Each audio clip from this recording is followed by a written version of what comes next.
기독교 전반적인 걸 지금 다시 검토하고, 그리고 교회에서 필요한 신앙생활의 어떤 과정들을 지금 전부 다 그 개념 정리를 하고 가고 있는 거 느끼시죠? 그래서 작년부터 올해까지 계속 개념 정리를 하고 가고 있어요. 그래서 기독교가 이런 거구나, 신앙생활이 이런 거구나, 이렇게 하는 게 있고, 뭐 대다수가 이제 저희 교회 성도님들이 대다수가 잘 따라와주고, 또 뭐 새가족들도 많이 오시고 한데, 또 속상한 것도 있어요. 이런 거 한다고 이렇게 싫어하시는 저희 교회 성도님들이나 청년들도 있거든요. 그래서 뭐 오늘 아침에도 뭐 그렇게 불평불만을 했다는 건 아니지만, 또 그렇게 얘기하시는 분들도 있어서, 그래도 저는 이 길이 맞다고 생각을 해요. 그래서 뭐 모든 성도들을 제가 다 만족시킬 수는 없고, 또 지금 우리 교회가 반드시 교단을 옮기면서 이런 개념 정리를 안 하고 가면 우리가 그릇된 사고, 그릇된 메시지를 우리 속에 다 가지고 있기 때문에 한번 이렇게 걸러내고 새로 그릇을 준비하는 과정이라고 생각이 돼서, 저는 뭐 교회가 부흥하고 막 부흥이 일어나고 이런 게 급하지 않거든요. 그건 나중에 우리가 그릇 준비하면 하나님 채우실 거라고 생각을 해요. 그거를 위해서 사역을 하고 싶지는 않아요. 지금은 어찌하든지 우리가 좋은 그릇을 준비하고, 또 우리의 신앙생활을 잘 준비하면 하나님이 열매 맺는 건 당연한 거라고 우리가 배웠잖아요. 뭐 시편 1편도 그렇고, 그런 개념으로 이 토요 제자훈련을 잘 활용을 해주시면 좋은데, 우리 교회가 이제 토요일 날 모이기가 어려운 교회라는 건 확실히 인지가 된 상태예요. 목요일 날도 그 장로님, 저희 교회 새로 오신 장로님 가게 가셔서 예배하는데, 장로님이 꼭 토요 제자훈련 토요일 날 해야 되냐고 주일 날 예배 다 끝나고 해주시면 안 되냐고. 토요일 날 일하시니까 오고 싶으셔가지고, 그래도 어쩔 수 없습니다.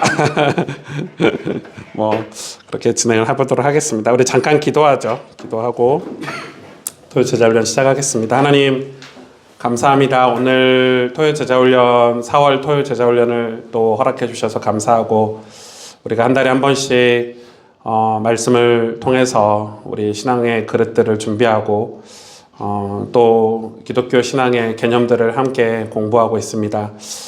우리 안에 올바른 개념들이 자리 잡게 해주시고, 그 위에 살아있고 뜨거운 믿음이 쌓여서 하나님께 영광을 올려드리는 저희들의 신앙과 교회가 될 수 있도록 축복해 주시길 원합니다.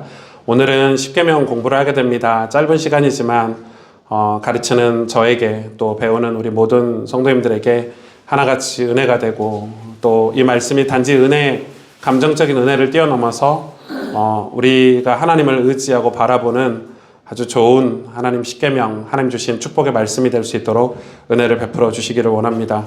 우리 교회 많은 청년들이 있고 우리 많은 청소년들이 있는데, 우리 다음 세대들이 정말 올바른 신앙을 배울 수 있도록 이 강의가 또 도움이 되고 우리 자녀들에게 전달이 될 수 있는 그런 내용들이 될 수 있도록 하나님 축복해 주시길 원하며 예수님의 이름으로 기도하였습니다. 아멘. 네, 십계명. 제가 이제 큰 주제를 이렇게 정했는데, 하나님과 굉장히 중요해요. 교제를 위한 복음. 이 칼빈은 이 하나님과 교제를 위한 어떤 질서, 또 뭐라고 하죠? 뭐 이런 식으로 표현을 했는데, 칼빈도 이걸 복음이라고 표현을 했고요. 그래서 이 주제를 가지고 공부를 좀 해보려고 하겠습니다. 참고 자료는 기독교 강요 2권을 초판하고 이제 제일 나중에 번역된 2권을 다 참고를 했고요. 그리고 다른 목사님들 말씀들도 몇 개 참고를 했는데 굳이 그건 넣진 않았습니다. 자, 한번 볼까요?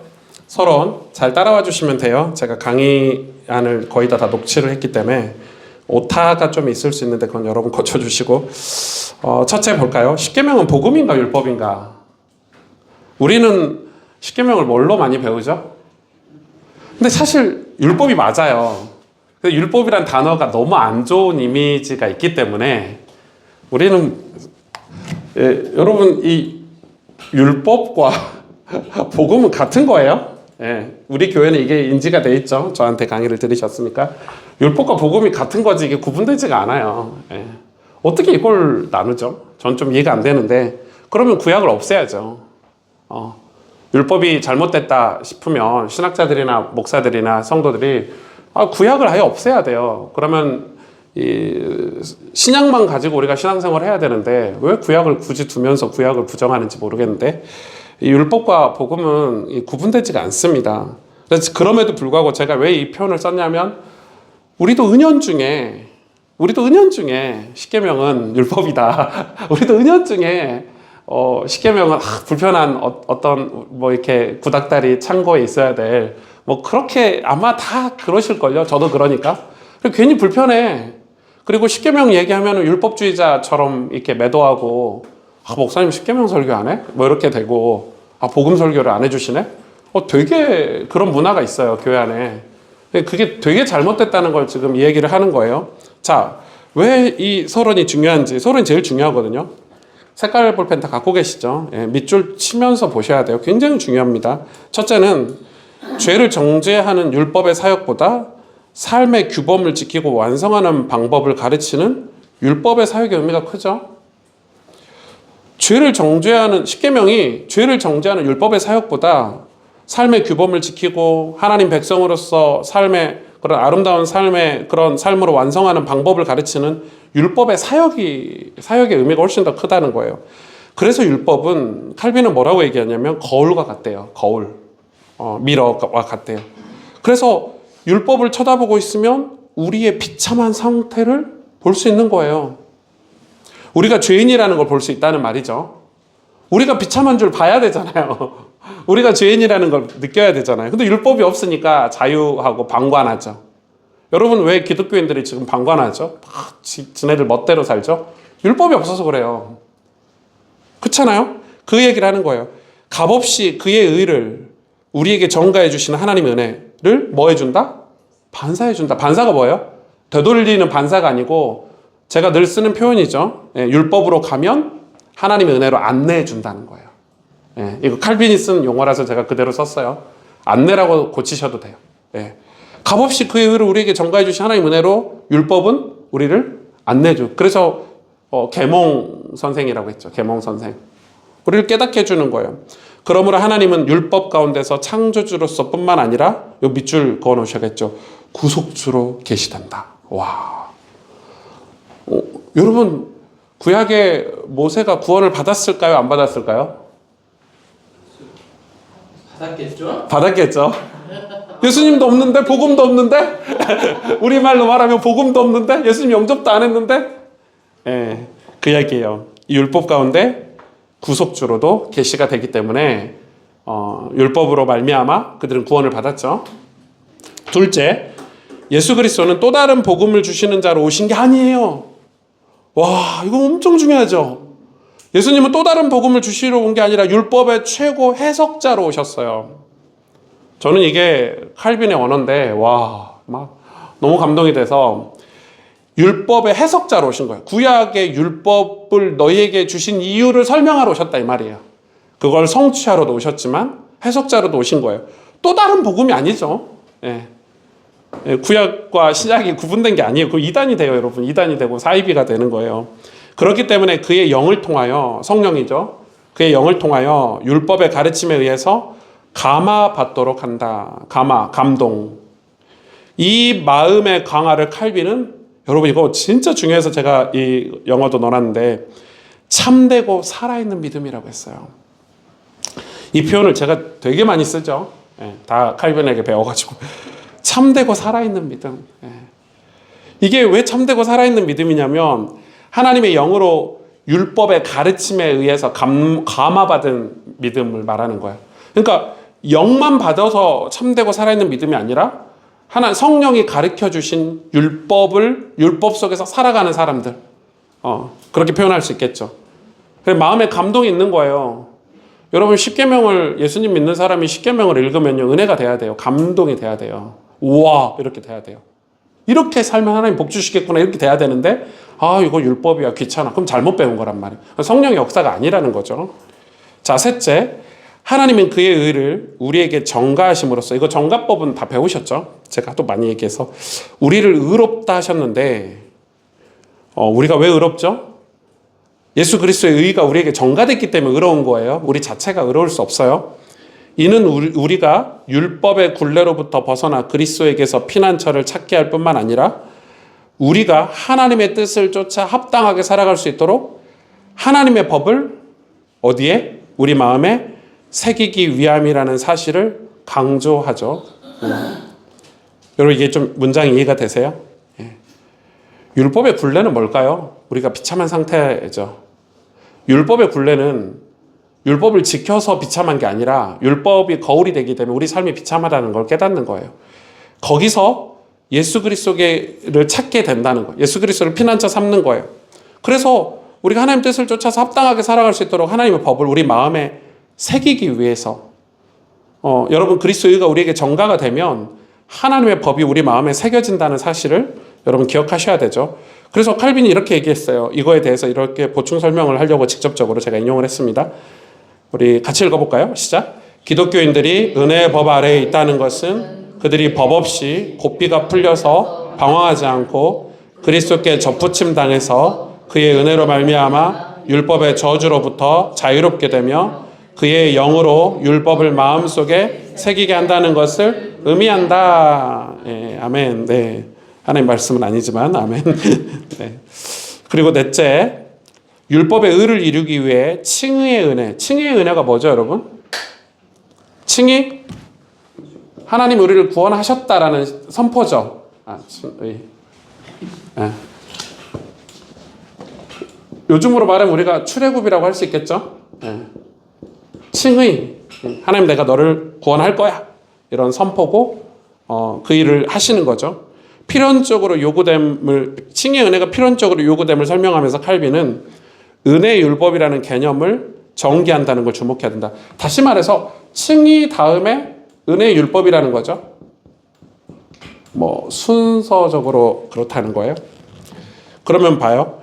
칼빈은 그리스도의 중보로 완성된 하나님의 의, 그리스도 의, 하나님의 의, 그리스도 의와 그의 정가. 그러니까 하나님이 우리를 의롭다 하셨고 그 의롭다 하신 분을 이루신 분이 그리스도죠. 그 의가 우리에게 정가가 됐죠. 그죠? 그리스도의 중보가 그 일을 하신 거잖아요. 당신이 의인데 당신이 사랑이고 용서인데 그 예수 그리스도와 연합함으로 우리가 의롭게 될 수 있는 거니까 그 얘기죠. 즉 예수 그리스도와 연합 없이 하나님과 교통할 수 없고 하나님이 허락하신 모든 것을 얻을 수 없다. 그러니까 예수님과 연합 없이 하나님과 절대 교통할 수 없고 하나님이 허락하신 걸 받을 수도 없는 거예요. 그러니까 여러분 예수님과 연합 없이 그걸 받을 수도 없고 받아서도 안 되겠죠. 그래서 그리스도와 연합이 참되고 살아있는 믿음이라는 거예요. 그리고 계속 같은 얘기 나오고 있죠. 그리스도와 연합이 참되고 살아있는 믿음이다. 그러면은 칭의가 그리스도와 연합할 수 있는 길을 여셨다면 은혜의 율법은 그리스도와 연합하는 어떤 방법, 그리스도와 연합할 수 있는 길, 질서 이런 거를 우리에게 준다고 볼 수 있겠죠. 예. 여러분 참되고 살아있는 믿음이 뭘까요?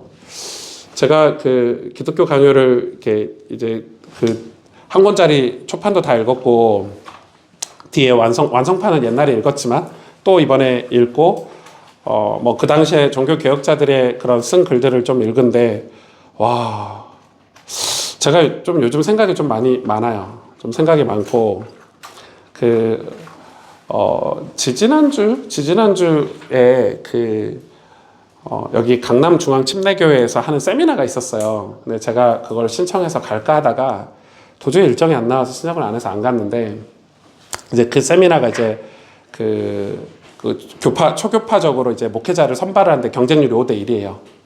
5대1이고 그 교회에서 이제 다음 세대 목회자들, 젊은 목회자들을 선발해서 이렇게 지원해주고 계속 컨설팅 해주는 그런 사역을 이제 대형 교회들이 요즘 그런 사역들을 많이 해요. 예, 자기들이 받은 은혜를 이제 작은 교회들 또 다음 세대 목회자들한테 이제 베풀려고 노력들을 많이 하는데 되게 고맙죠. 이제 제가 그거를 가지는 못했는데 어떤 루트로 강의를 한 2개 정도 들었어요. 그 최병남 목사님 강의를 2개를 듣고 그리고 이제 그 연합 미국의 세미안 교회가 그분이 목회하다가 오셨는데 거기서 지금 사역하고 있는 그런 이은상이죠. 그 목사님 강의도 좀 들었는데 그분들도 같은 맥락에서 얘기를 하는 거예요. 지금 강남에서 제일 핫한 교회인데 강남에 뭐 흔히 말하는 부자들이 다 다니는 교회잖아요. 성전 건축하고 있는데 제가 성전 건축한데 가봤거든요. 궁금해가지고 우와 이렇게 으리으리하게 짓는다고 그냥 뭐 이 강남답다 뭐 이렇게 될 정도로 짓는데 제가 되게 의문이었어요. 뭐가 의문이었냐면 우리 일상에서 이 예배가 차지하는 어떤 부담이 있잖아요. 예배에 대한 부담이 우리가 다 있어요. 우리 직장 생활도 해야 되는데 공부도 해야 되는데 또 뭐 이런 내 개인적인 사생활도 가져야 되는데 우리 가정도 이루어야 되는데 저도 그렇거든요.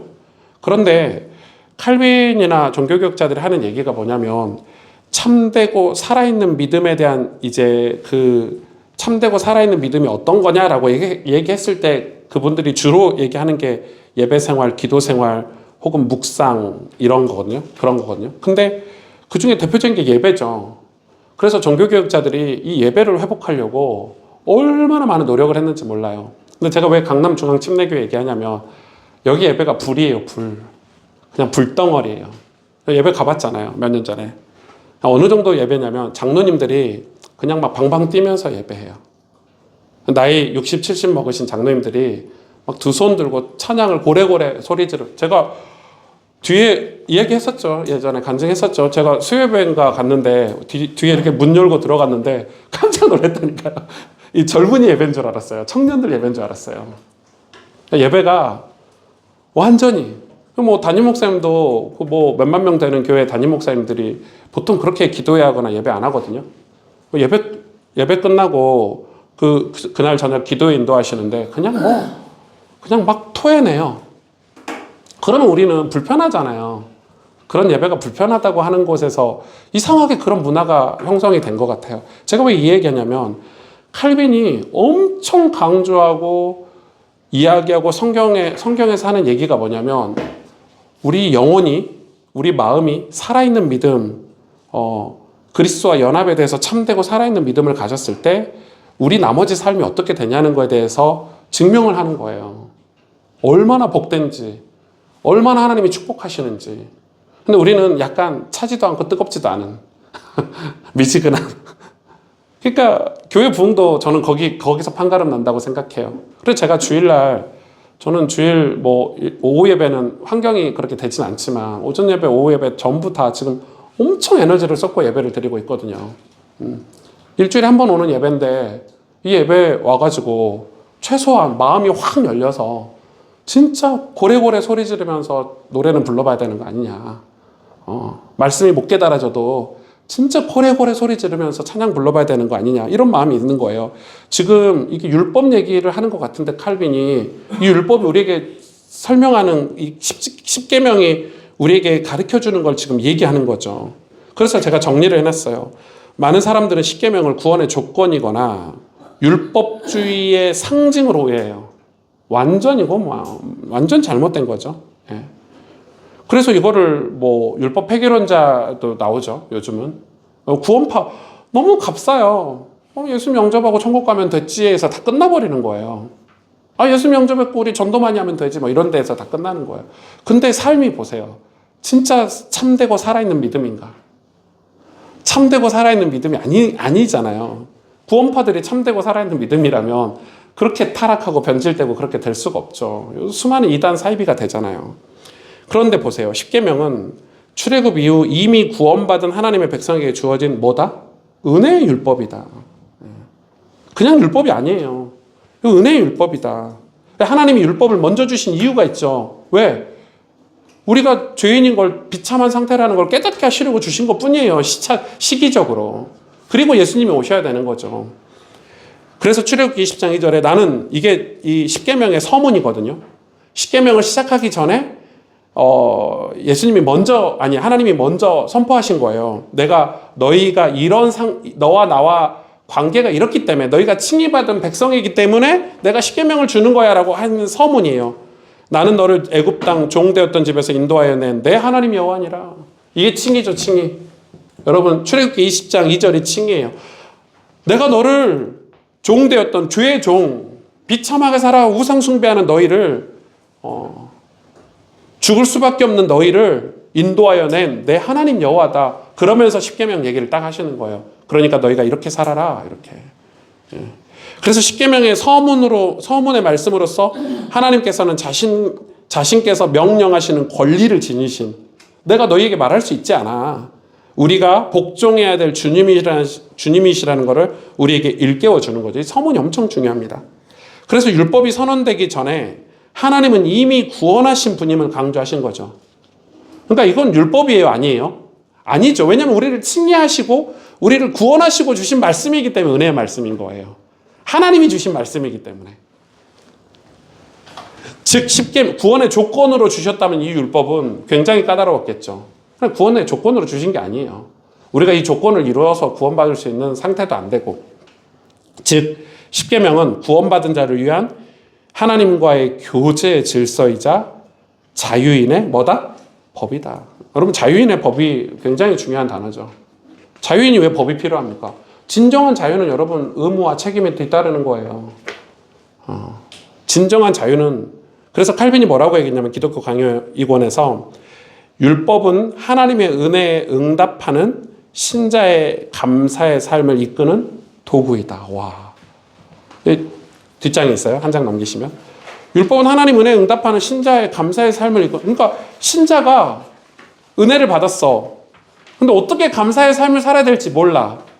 그 감사의 삶을 살 수 있도록 하나님이 이끄시는 도구다. 질서다. 이렇게 얘기하시면 되겠죠. 엄청 중요한 내용이죠. 자, 그럼 율법의 세 가지 용도, 기독교 강요에서 율법의 세 가지 용도를 다음과 같이 설명을 해요. 이거 좀 간단하게만 넘어갈게요. 그런데 중요하죠. 예, 정리, 개념 정리니까. 첫 번째, 거울의 기능. 예, 거울의 기능. 율법은 인간의 죄를 드러내고 구속은 복음이 필요한 인식을 구속이라고 할 수 있겠죠. 구속이 필요함을 깨닫게 하는 거죠. 그러니까 이 계몽 선생님 같은 역할을 하는 거예요. 이 거울의 기능, 우리의 죄를 드러내고. 그래서 율법 앞에 가면 우리가 비참한 상태라는 게 다 드러나죠. 여러분 십계명 앞에만 가도 우리 비참하잖아요. 그리고 내 힘으로 안 되는구나, 복음이 필요하구나, 구속이 필요하구나라는 걸 깨닫는 거예요. 그래서 로마서 3장 20절에 율법으로는 죄를 깨달음이니라 사도 바울이 그렇게 얘기했죠. 예. 이게 거울의 기능이에요. 첫 번째 기능. 여러분 이 세 가지 기능만 알고 계셔도 어디 가면 유식하다는 소리 듣습니다. 예. 오, 가스펠교회 성도 진짜 유식하네. 가스펠교회 장로님들 진짜 유식하네. 이렇게 얘기 들을 수 있어요. 두 번째는 시민적 기능이 있어요. 이게 근데 이게 조금 좀 달라요. 왜냐하면 그 당시 칼빈 시대에, 종교개혁 시대에는 이 도시, 그러니까 시민이죠. 시민, 국가나 도시가 기독교 국가였기 때문에 이거는 조금 해석의 차이가 좀 있는 것 같아요. 그래서 자꾸 우리 한국교회가, 우리나라가 마치 기독교 국가인 것처럼 정치적인 발언을 하시는데 그렇게 발언하시면 안 되죠. 예. 우리나라는 기독교 국가가 아닌데 마치 기독교 국가처럼, 마치 기독교인이 대통령이 돼야 되는 것처럼. 그럼 좋죠. 감사하죠. 실력 있는 기독교인이 대통령을 하면 좋겠지만 우리나라는 그 종교개혁 시대하고 본질이 완전 다르죠. 왜냐하면 당시 칼빈은 교회 목사이기도 했지만 의회 그 법관이기도 하고 그 의회를 책임하는 리더이기도 했어요. 그래서 이 도시에서 예를 들어서 칼빈은 프랑스 사람이잖아요.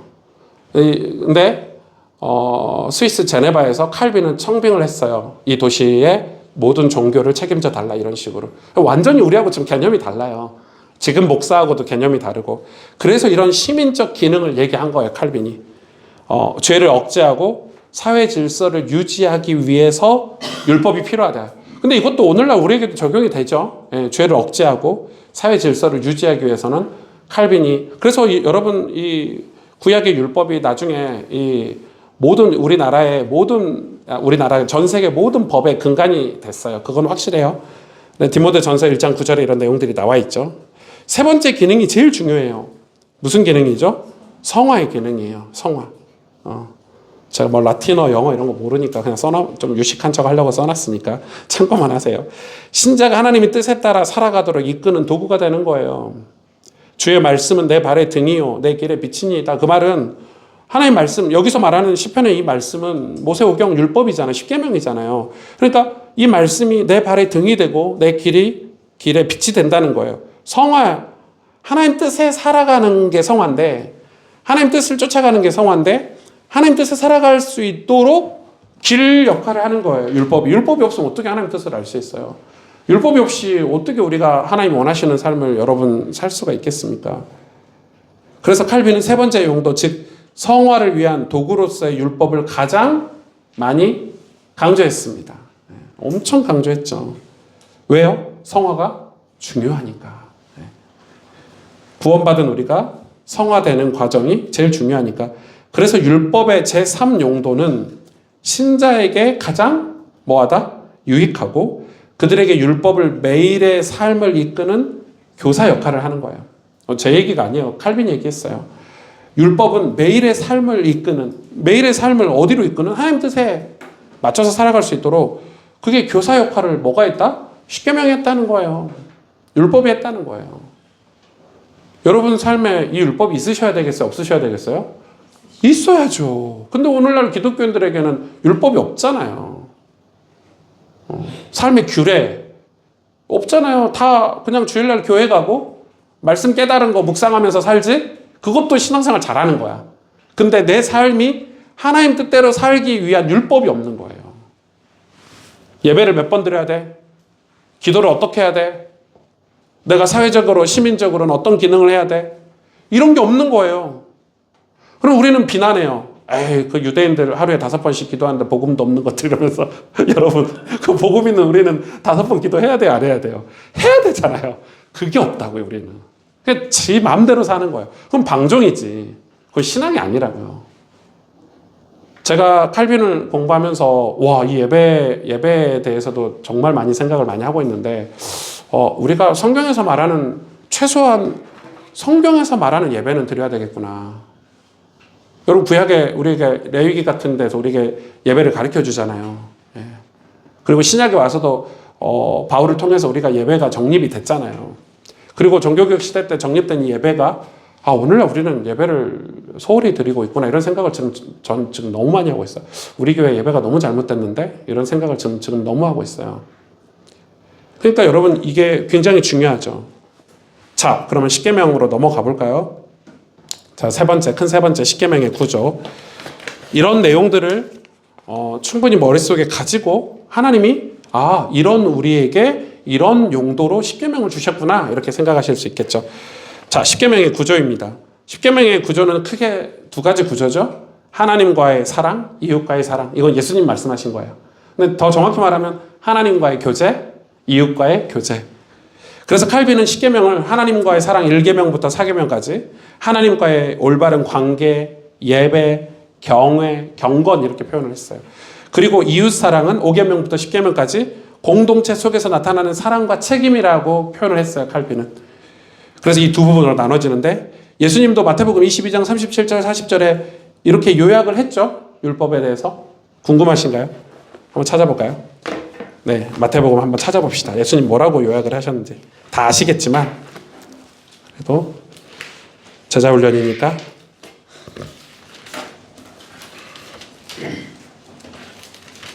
(22장) 37절에서 40절 예수님 뭐라고 말씀하셨죠? 예수께서 이르시되 내 마음을 다하고 목숨을 다하고 뜻을 다하여 주 너희 하나님을 사랑하셨으니 이것이 크고 첫째 되는 계명이고 계명이라고 하셨죠. 분명히 율법이라고 하셨죠. 둘째도 그와 같으니 내 이웃을 내 자신과 같이 사랑하라 하셨으니 이 두 계명이 온 율법과 선지자의 강령이니라 이렇게 얘기했어요. 왜냐면 누가 물어봤죠? 사두개인들이 바리새인들이 와가지고 율법 중에 뭐가 제일 크냐 뭐 이런 이상한 질문을 하니까 예수님이 십계명을 정리해서 얘기하신 거예요. 율법을 정리해서 얘기하신 거예요. 그러면 첫 번째 계명 하나하나 좀 살펴보겠습니다. 설교 때 제가 못 살펴봐가지고 나 외에 다른 신을 두지 말라. 이건 뭐죠? 이 계명은 우리가 전적으로 그분께 드려야 할 신뢰를 다른 신에게 돌리는 것, 도움을 구하여서 다른 신을 피난처로 삼고 오직 그분께 올려야 될 그분의 선함과 능력에 대한 찬양을 다른 신에게로 옮기는 것을 뭐한다? 금한다. 하나님과 교제하고 성화, 하나님 뜻대로 사는 사람이 다른 신께 도움을 구하고 다른 신을 피난처로 삼고 다른 신에게 하나님 선함과 능력에 대한 찬양을 올리는 게 맞지 않죠. 그걸 금하는 거예요. 이거를 하나님 너무하시네 이렇게 표현할 수 있나요? 아니죠. 우리를 너무 사랑하시는 표현이잖아요. 오직 하나님만이 우리의 유일한 구원자이심을 고백하는 신앙 고백이죠. 나 외에 다른 신을 두지 말라. 여러분 우리가 이렇게 신앙생활을 해야 돼요. 그래야 거기에 능력 있고 우리 삶의 변화를 거기서 겪을 수 있어요. 이것저것 하면 안 되죠. 변화를 겪을 수가 없어요. 몰입하지 않고 집중하지 않고 올인하지 않으면 경험이라는 걸 할 수가 없어요. 우리는 대충 다 그렇게 약간 양다리 걸치는 삶을 많이 사는데 저도 그렇고 그렇게 해서는 실력이 늘지 않죠. 여러분 공부해 보셨죠? 어제도 어떤 청년이 자기 시험 공부 때문에 상담한다고 오셨는데 저보고 이 공부하는 동안에 직장 생활을 해야 될까요? 말아야 될까요? 하지 마시라고 제가 그랬어요. 저 그렇게 상담 잘 안 하거든요. 제가 책임을 약간 회피하고 알아서 하셔야지 뭐 이렇게 하는데 어제는 제가 확실하게 얘기했어요. 그게 분명한 목적이고 그거 합격을 하기 위해서 공부를 하려면 떨어지더라도 한 번은 해봐야 된다. 그래 후회가 없지. 그리고 내년에 다시 시험 볼 때 작년에 해봤던 거에 플러스 알파가 되니까 빠른 시일 내에 합격할 수 있다. 근데 돈 버는 거하고 병행하면은 반드시 그거는 후회가 될 거다. 하려면 그게 목적이 분명하다면 집중해서 해야죠. 그래야 내 것이 되고 내 실력이 되죠. 신앙도 똑같아요. 다른 신을 둬서는 안 돼요. 절대 둬서는 안 돼요. 칼빈은 뭐라고 얘기합니까? 이거에 대해서 우리는 하나님께 우리의 모든 신뢰를 두고 그 외에 아무것도 의지하지 않아야 된다라고 기독교 강요에 얘기를 했어요. 중요하죠. 두 번째, 우상을 만들지 말라. 우상에 대한 개념도 좀 가지셔야 돼요. 성경에서 우상을 뭐라고 얘기하냐? 이 계명은 모든 예배와 숭배는 한 분 하나님께만 드려야 한다는 것을 의미하죠. 어떤 목사님은 우상 숭배에 대해서 우상 숭배를 안 하는 거를 자꾸 강조하시더라고요. 지금 성경은 칼빈은 지금 그 얘기를 하는 게 아니에요. 하나님께 예배해야 되는 걸 얘기하는 거지. 하나님을 온전히 예배하면 우상 숭배를 안 하죠. 그런데 우상 숭배를 안 하는 거에 강조를 하면 우상 숭배 안 하고 예배도 안 드려요. 그건 복이 아니에요. 그 목적으로 이 계명을 쓴 게 아니라 이 말이에요. 우상을 만들지 말라는 말은 그래서 하나님은 말씀이신 하나님이시며 눈에 보이는 형상으로 제한되지 않으신다. 눈에 보이는 형상으로 제한이 절대 안 됩니다. 하나님과 우리 사이에 눈에 보이는 형상으로 인해서 매개체 삼지 않으신다고요. 하나님과 우리 사이에 유일한 중보자는 예수님이고 그 예수님이 드러난 게 말씀이죠. 유일한 하나님과 우리 사이에 중보자는 말씀이에요. 말씀으로 교제하시지 눈에 보이는 형상으로 교제하지 않으신다고요. 잘못된 예배는 그래서 하나님과의 교제를 방해한다는 거예요. 이게 우상 숭배라고요. 하나님과의 교제가 방해되고 하나님과의 뜨거워 참되고 살아있는 믿음으로 드리는 예배가 방해되는 게 우상인 거지. 우상 숭배가 이런 물건이어서 뭐 인형 이래가지고 그 인형 버려 이게 우상 숭배를 안 하는 게 아니라고요. 하나님과의 교제 속에서 그런 우상 숭배를 정리를 해야 된다고요. 모든 우상 숭배자들은 유대인들이 혹은 이방인들이 자신들의 마음의 공허함이 이 배태가 뭔 뜻인가요, 어른들? 배태하는 만큼 칼빈이 쓴 용어라서 그대로 썼습니다. 신이 감동된다는 입장을 견지했죠. 자, 이게 엄청 중요한 내용이라 제가 그대로 인용해서 넣어놨거든요. 이게 뭔 뜻이냐면 배태가 이렇게 저는 좀 이해가 되는데 표현이 좀 어려운 것 같아요. 그 마음이 공허하잖아요. 예를 들어서 내가 이걸 섬겼어. 이걸 계속 섬기다가 이거보다 더 좋은 신이 나타났어. 이거보다 이 신이 더 좋대. 그래서 이걸 버렸는데 이 신을 아직 가까이 못 모신 거야. 그 사이의 공허함. 그래서 빨리 이 신으로 채우면은 이 공허함이 사라진다라는 거를 그 당시에 이방인들은 가지고 있었어요. 이거 방송 나가도 괜찮겠죠? 그저께 그 이전 교단에서 나오신 어떤 집사님 사역하는데 목사님 777 기도를 안 하니까 불안해서 살 수가 없어요.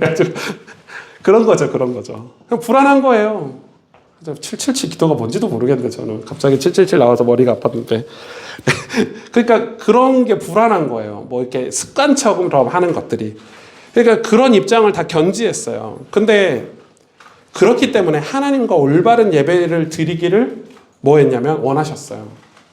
그러니까 하나님은 뭔 얘기를 하시냐면 우상을 만들지 말라의 내용이 뭐냐면 너희가 하나님을 제대로 예배하면 우상을 만들 일이 없다. 지금 그 이야기 하는 거예요. 너희가 하나님을 제대로 예배하지 않기 때문에 너희의 빈 공허함에 빈 공간에 자꾸 뭘 만들고 금송아지를 만들고 자꾸 다른 걸 집어 넣으려고 하는 공간이 생기는 거 아니냐. 말씀을 따라서 하나님과 완전한 교제를 하나님은 우리에게 촉구하시는 거예요. 그래서 이야기하잖아요. 칼빈이 인간의 마음은 끊임없는 우상 제조소다. 제조소다. 와. 인간의 마음은 공허할 수가 없어요. 왜냐하면 끊임없이 우상을 만들어내기 때문에 여러분 우리 마음은 뭔가 계속 채워야 돼요. 여러분 드라마로 계속 채우시잖아요. 이 드라마 완벽해 했는데 또 다른 드라마 봐야 되고 이제 더 이상 여한이 이것만 보면 끝날 것 같아 이러는데 좀 한 몇 달 지나면 또 마음이 공허하고 이러잖아요. 음식도 그렇죠. 예. 저거 진짜 먹고 싶어. 나 저거 먹으면 내 인생 여한이 없겠어 해서 막상 먹고 나면 또 다른 음식을 찾게 돼 있잖아요. 예. 우리 인간은 공허하기 때문에 계속 뭔가를 찾습니다. 끊임없이 우상을 만들어내요. 그러니까 하나님 뭐라 그러냐면 예배가 완전히 살아있는 예배로 우상을 만들지 않을 만큼 예배를 드려야 된다는 얘기를 하고 계시는 거예요. 세 번째, 하나님의 이름을 망령되이 일컬지 마라. 이건 제가 지난 주일날 좀 설명을 했는데 하나님의 인격을 함부로 다루지 말라는 거예요. 왜요? 그의 이름이 그냥 형식적인 이름이 아니라는 거예요. 오승주의 이름을 여러분이 함부로 쓰면 기분 나쁘겠죠. 우리 최 전사가 주은 전사가 어디 가서 오승주 씨 막 이러면은 나에 대한 모독이잖아요. 그 이름에 대한 모독이 곧 나에 대한 모독이잖아요. 모르니까.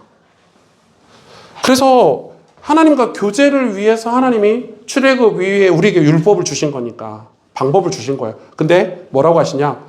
일주일 동안 너희가 하나님 앞에서 최선을 다해서 살고 하루는 온전히 나와 교제해야 돼. 온전히. 그 이야기를 하는 거예요. 하나님과 교제하는 날이에요. 그게 휴식이에요. 우리에게는. 그래서 안식이라는 단어를 쓰는 거예요. 그게 우리에게는 평안이고 샬롬이고 자유고 그렇잖아요. 그림자의 빛이죠.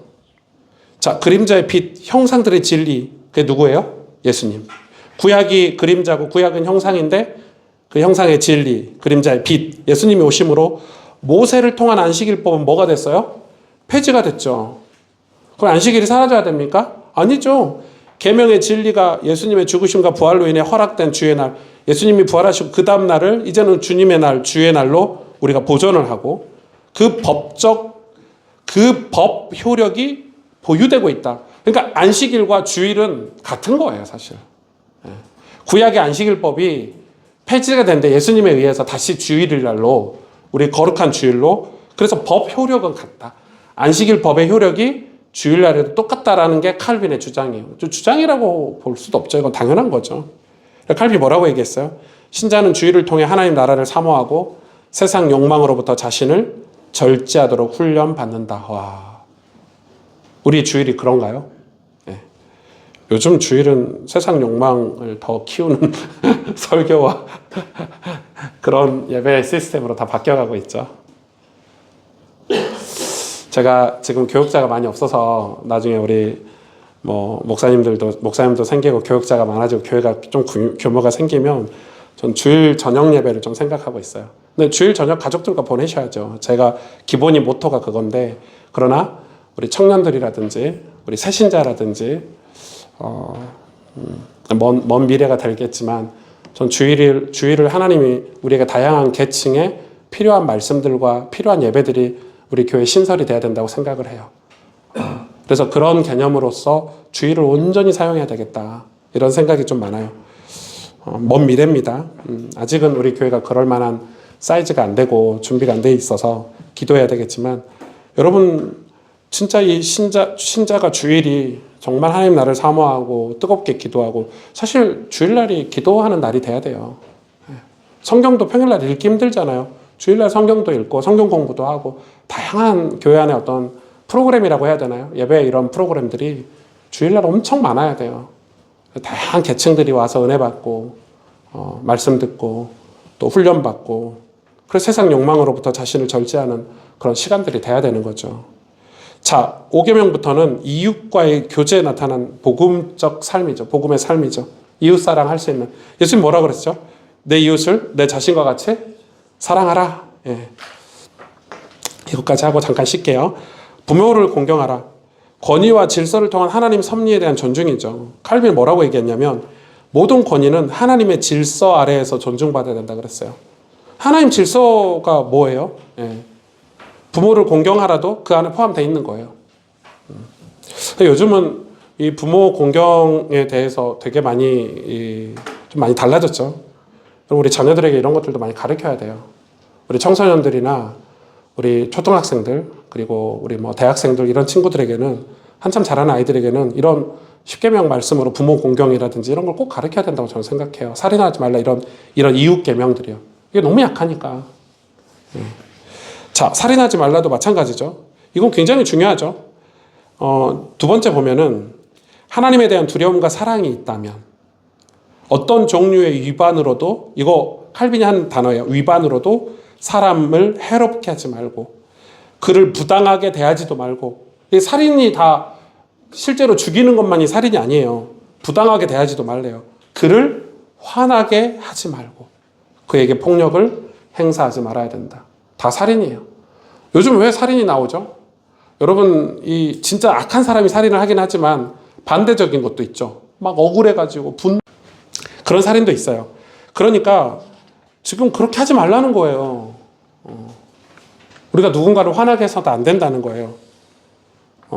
폭력을 행사하지도 말아야 되고 어떤 종류의 위반이 뭐예요? 법을 어겨서라도.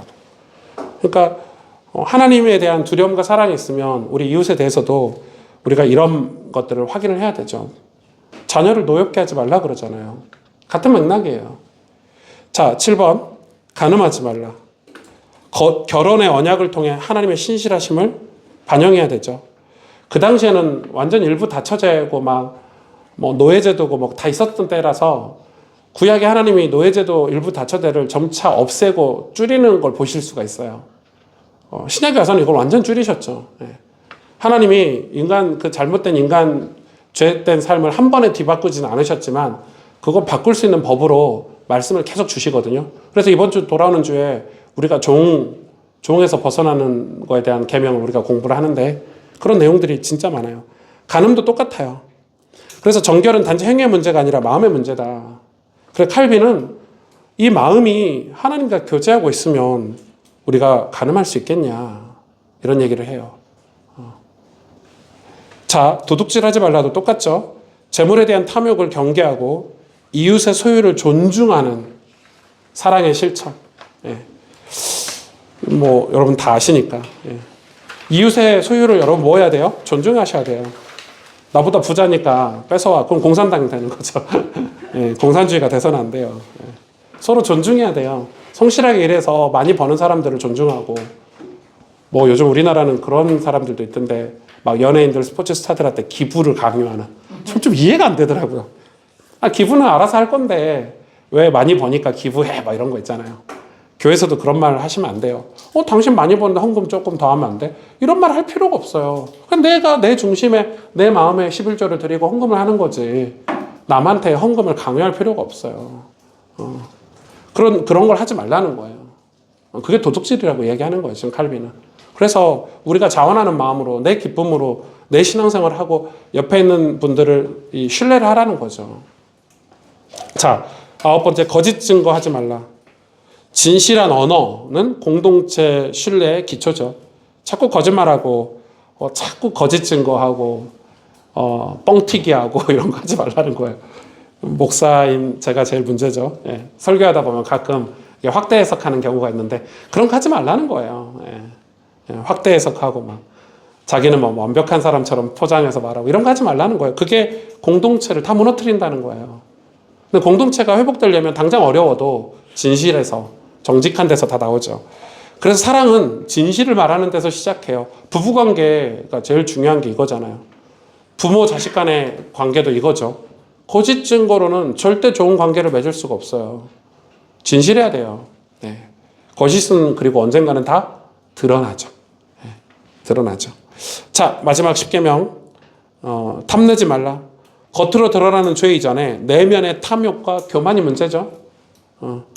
이거 좀 중요해서 다른 사람에게 속한 것을 탐내는 것이 우리에게 금지되어 있다는 계명은 각자가 자신의 소명을 따라서 자신의 역할을 감당하고 자신의 직무에 속한 것을 다른 사람에게 베풀 수 있도록 적용돼야 된다. 이 말 이해 가십니까?